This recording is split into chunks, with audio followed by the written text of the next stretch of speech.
If your Mozilla Firefox browser is acting slow, glitchy, or just not working the way it should, resetting it to the default settings can often fix the problem in just a few clicks.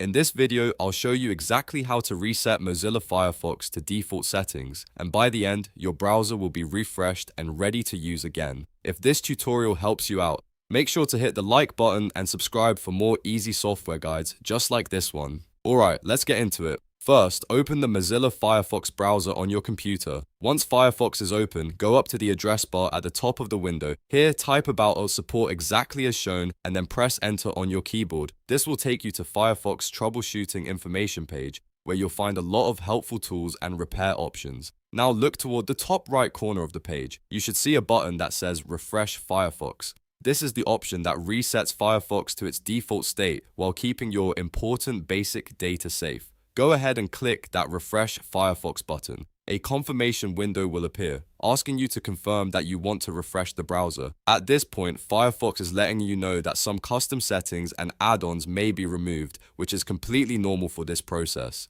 To continue, click Refresh Firefox again in the confirmation window.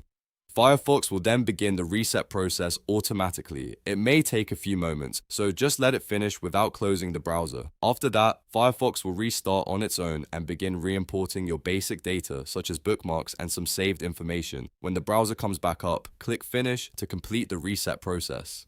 And that's it.